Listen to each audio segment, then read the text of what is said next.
cómo uno estudia un curso de milagros sin aprenderlo realmente, ¿no? Nosotros nos contamos el cuento de que estamos aprendiendo el curso, pero realmente no estamos aprendiendo nada. Entonces, bueno, es importante, ¿no?, que nos demos cuenta qué es lo que está pasando y por qué no lo aprendemos. Porque pasamos años y años estudiando este curso y parece que sí, pero no. Entonces, explica. Aunque el término resistencia no aparece con frecuencia en un curso de milagros, es no obstante un concepto clave para los estudiantes en su proceso de aprender las lecciones del cambio de mentalidad hacia el perdón que constituyen las enseñanzas centrales del curso.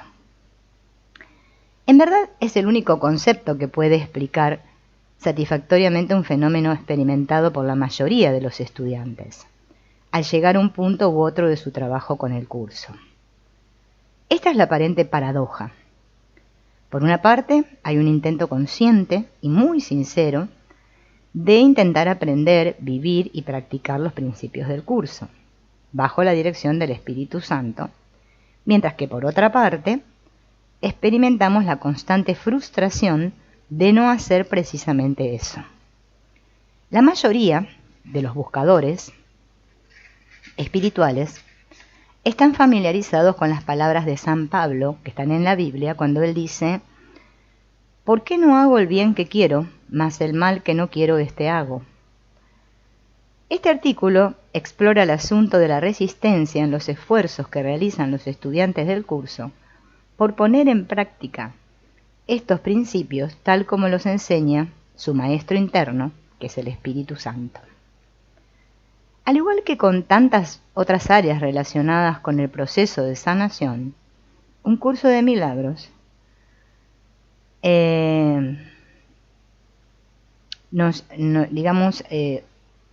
aplica o utiliza, podemos decir, muchas de las ideas de Freud, ¿no?, que nos ofrece unos paralelismos para poder entender esta dinámica del asunto de la resistencia.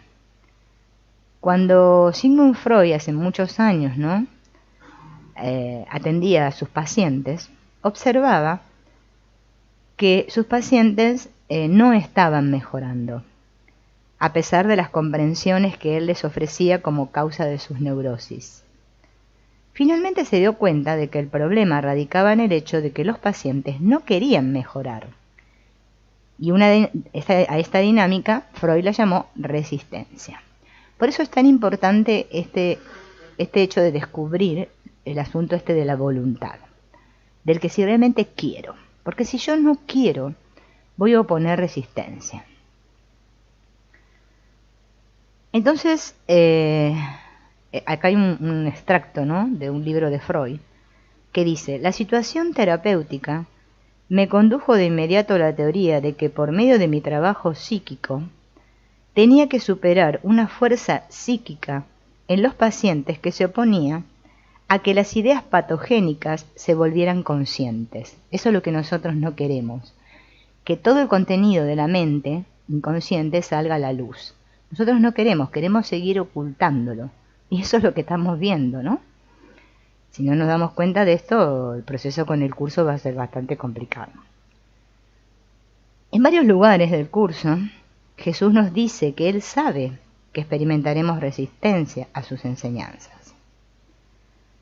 Por ejemplo, en el capítulo 30 dice: mas experimentas gran resistencia y ves que tu resolución flaquea, es que todavía no estás listo. No luches contra ti mismo. En el libro de ejercicios también nos dicen: algunas de las ideas que el libro de ejercicios presenta te resultarán difíciles de creer, mientras que otras tal vez te parezcan muy sorprendentes. Nada de eso importa. Recuerda solamente esto: no tienes que creer en las ideas. No tienes que aceptarlas y ni siquiera tienes que recibirlas con agrado. Puede que hasta te opongas vehemente a alguna de ellas. Y sin embargo, la mayoría de los estudiantes del curso estudian las lecciones, analizándolas, escuchando a otros facilitadores que explican las lecciones, ahí nos damos cuenta que el que está estudiando el curso es el ego, y tenemos que reconocerlo. No sentir culpa por ello, sino reconocerlo, porque si no lo reconocemos no podemos practicar el perdón, porque el perdón, el primer paso es reconocer, darme cuenta. Si yo no me doy cuenta de dónde estoy, no puedo hacer ningún proceso de sanación, o sea, es imposible. Y así, bueno, va dándonos muchos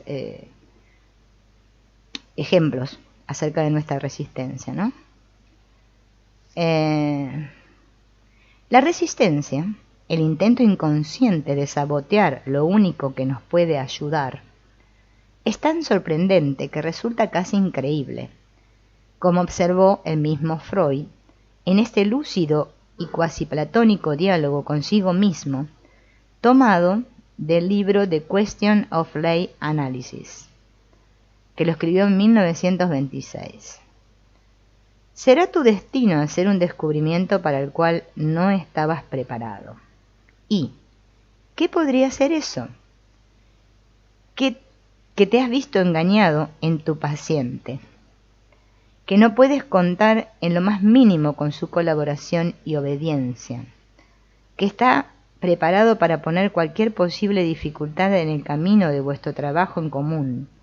En una palabra, que no tiene ningún deseo en absoluto de sanarse. Eso se los leo porque como nosotros ahora estamos viendo los límites de la psicoterapia y el curso lo plantea como que está el terapeuta y el paciente, para que observemos cuánta resistencia hay por parte de ambos, tanto del paciente como del terapeuta. Bueno, esa es la cosa más loca que me has dicho hasta ahora. Y no la creo tampoco. El paciente que está sufriendo tanto, que se queja tan conmovedoramente de sus dificultades, que está haciendo un sacrificio tan grande por su tratamiento, ¿dices que no tiene deseos de sanarse? Pero por supuesto que no lo dices en serio. Cálmate. Sí, lo digo en serio. Lo que he dicho es la verdad. No la verdad completa, sin duda, pero una parte de ella muy digna de mención. El paciente quiere sanar, pero también quiere no sanar. Ellos, los pacientes, se quejan de su enfermedad, pero la explotan con todas sus fuerzas, y si alguien trata de arrebatársela, la defienden como la consabida leona defiende su cría. ¿Es así o no, amigos? Es así. Así que hay que observar esto. Este fenómeno, tan claro para el psicoanalista o el psicoterapeuta, no siempre se reconoce en las descripciones de la vida espiritual. Sin embargo, ¿cómo podría no estar presente por igual entre los buscadores espirituales y en los pacientes psicoterapéuticos? Puesto que el deshacimiento del sistema de pensamiento, de culpa, ansiedad y miedo en común a ambas disciplinas. ¿Y cómo podría no estar el deshacimiento de esta resistencia entre los aspectos más significativos del camino espiritual de cualquiera? Puesto que el ego, con el que todos nos identificamos, es el impedimento a nuestro progreso. Y después, bueno, dar unas citas, ¿no? Del libro de ¿cómo es? Este que estamos viendo, del anexo de psicoterapia. Y a lo que apunta es a que nos demos cuenta que nosotros lo que estamos tratando de preservar es el concepto que tenemos de nosotros mismos ante la amenaza de un cambio terapéutico. Entonces, primero tengo que observar mis resistencias y darme cuenta de cuánto yo no quiero sanar. No es una cosa que va a suceder mágicamente, como todos esperamos. Nosotros todos queremos magia, ¿no? Que algo suceda así, pum, pim, salabim, y ya está, ya me curé. Pero bueno, es un proceso, eso de la sanación, y no solo es un proceso, sino que también está a cargo de la parte esa de nuestra mente, llamado el Espíritu Santo, que es nuestro maestro interno. Ahí es donde tenemos que ponernos en contacto. Este no es un trabajo que yo lo haga pensando con el ego, porque si lo voy a seguir haciendo con el ego no voy a ir a ningún lado, voy a estar siempre en el mismo punto rebotando como una pelotita. Dice, vuelvo a decir que cuando creemos que nos están atacando, nos sentimos justificados para devolver el ataque. Y casi siempre sí atacamos, literalmente, en defensa propia.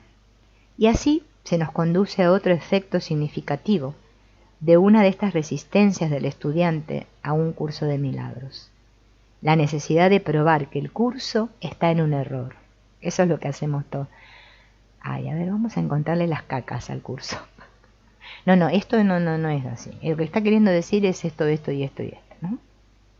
Lo que subyace a esta dinámica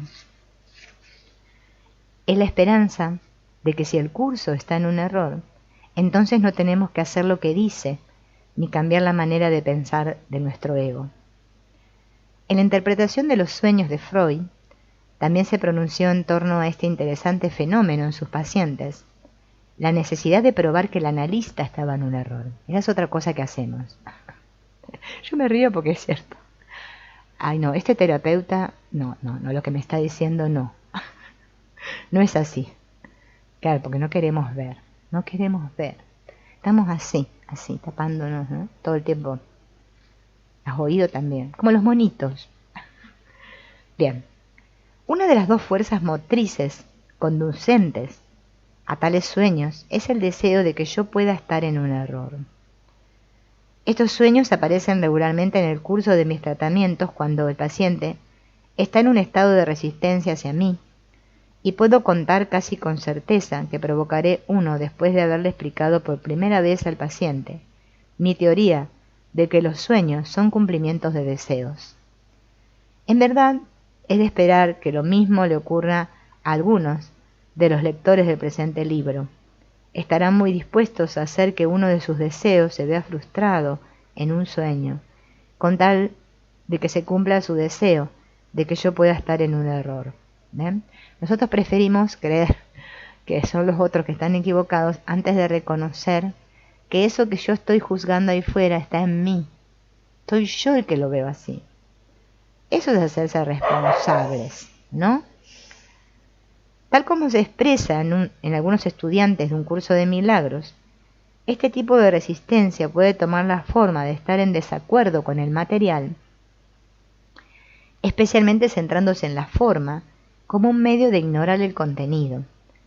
Los lectores del libro de Kent, Ausencia de Felicidad, la historia de Helen Schumann, como la escriba de un curso de milagros, tal vez recuerden la historia que él narra allí, sobre los intentos de Helen de hacer precisamente esto durante las primeras semanas del dictado.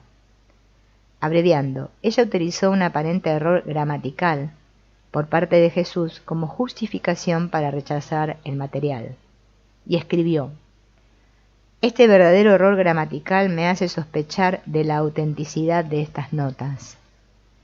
La respuesta de Jesús, muy abreviada aquí, fue: «La razón por la que salió así es que estás proyectando tu propia ira, la cual no tiene nada que ver con estas notas.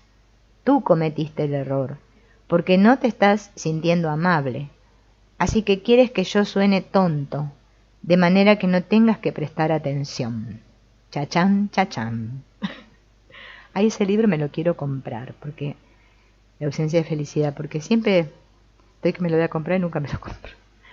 Bueno, vamos a dejarlo ahí, para que reflexionen con esa última frase. Por eso este curso es un curso para los que realmente queremos volver a Dios, pero realmente, no que me cuento el cuento. Ay, ahora soy santa. No. Es en la mente. ¿Me entienden? Ese es el verdadero amor. No la cosa que nos contamos acá, que todo me vaya bien. Sí, yo también quiero que todo me vaya bien. ¿Qué les voy a decir? No les voy a mentir. Pero sé que eso pertenece al mundo ilusorio, que eso no es lo que yo soy, que yo vine aquí, como vinieron ustedes, al gran hospital, a sanar mi mente y a recordar que esos otros que están ahí son yo, pero no yo Silvina, yo la mente.